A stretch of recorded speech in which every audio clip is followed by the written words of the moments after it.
My name is Kishore Chandiramani, and I welcome you all to the first in a series of 6 sessions on stress management. In this first session, I'll be discussing what causes stress and the principle of impermanence, which can be used to manage the stress.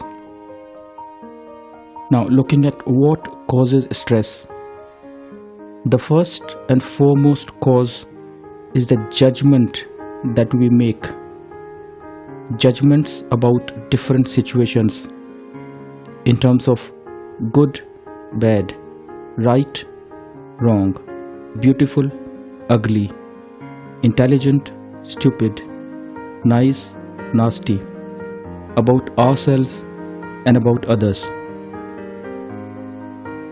There's nothing wrong about making those judgments if those judgments are based on a realistic appraisal of the situation.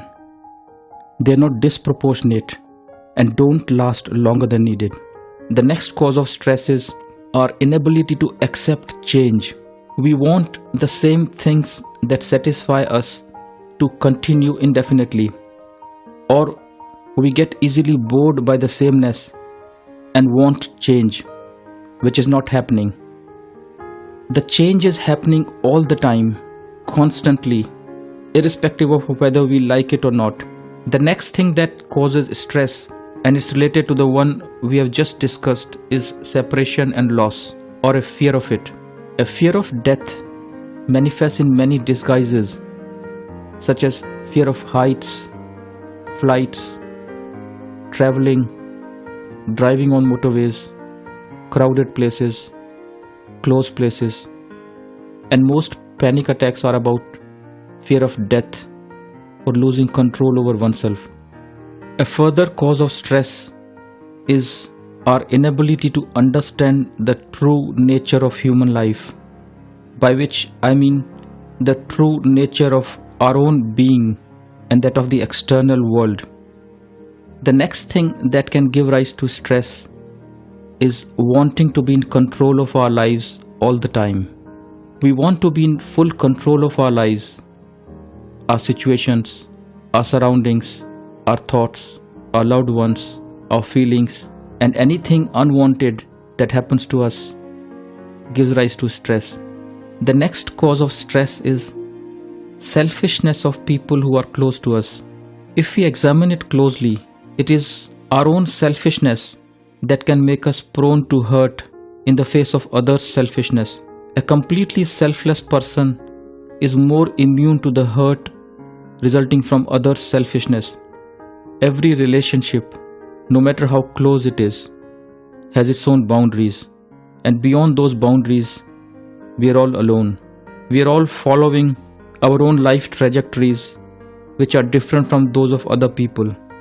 The next cause of stress is relationships, and both the extremes of being in a relationship can give rise to stress. On one hand, there is loneliness, where we get the feeling that the other person doesn't care about us enough, and we are left to our own devices. There's no togetherness. And at the other extreme, there is enmeshment, that is, too much involvement to the point of controlling each other and having a lot of expectations from the other person, which can be stifling. One can visualize loneliness not as a situation or a state that one is in, but as an emotion like any other emotion, such as anxiety, depression, anger, and it comes and goes. The next cause of stress is how we evaluate our lives, whether we see ourselves as successful or a failure. And the answer to that question is both. We are successful and we are failures in our lives. We should refrain from making any global judgments of success or failure, but go deep and try to analyze and make a list of ways in which we have been successful and ways in which we have been failures.